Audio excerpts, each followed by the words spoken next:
Alright, so just a quick tip about how to use a MIDI clip to trigger anything you want in Ableton. For example, a scene. So I want to sometimes have one track just go straight to the next track and they're of different tempos.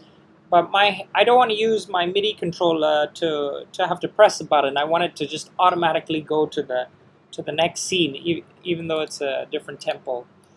So here's how you can do it. First, you open up a program called Audio MIDI Setup. And once that's open, you go to Window, you go Show MIDI Studio. Then you go to the IC driver. If it's not on, you're going to double click it to on it. And then you're going to select Devices Online. Okay? And once that's done, you go into Ableton, go to your preferences. You can press Command, comma for that. And then you got to make sure the output is on for the IC driver. And then for the input, you got to make sure the remote is on. Okay, now once you're in your space here, in your Ableton window, create a MIDI track, Command-Shift-T. I'm just going to rename this Transit Clip. Transit Clip. Okay, so first thing you do is you create a MIDI note. You can just double click like that, and then you can double click here, create a note here. And the next step you got to do is, okay, here's an important tip, which is if you have any plugins that are preset to come into your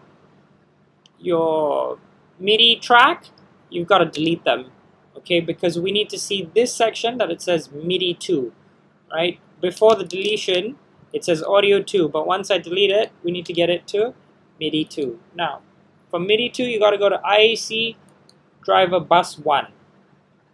Once you got that, go to your clip, C3, created clip. Okay, just press play, let it loop, and now what you're going to do is you're going to press the MIDI here, and then you're going to select that. Okay, so then that note is going to, this note C3 is going to trigger the ATB, this scene is going to trigger the scene launch button. So here we go, I press MIDI, press that, boom.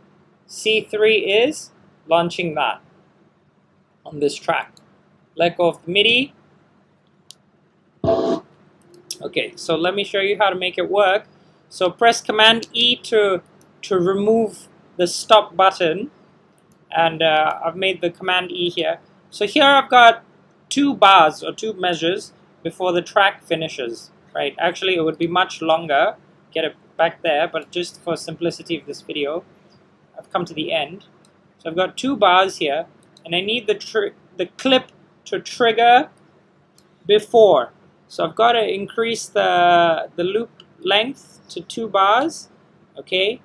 And actually, I'll make it here. And I'll take this note and I'll put it just before the end of 2 bars so that it will trigger this scene next.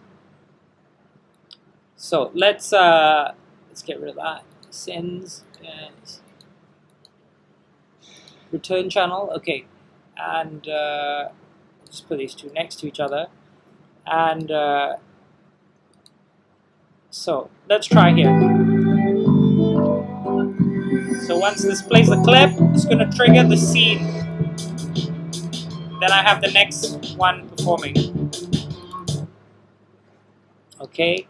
So you can move that around as much as you want. So if I went back, say, 4 bars before, I would make this 4 bars long, right? And then reposition this to this position, for example. Let's stop everything. Okay, now you see, we're playing at 90 BPM.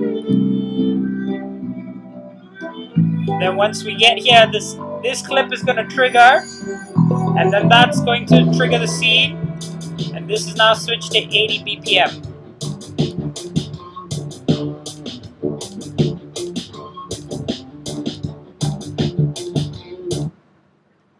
Okay. Okay, great. I hope that has helped you.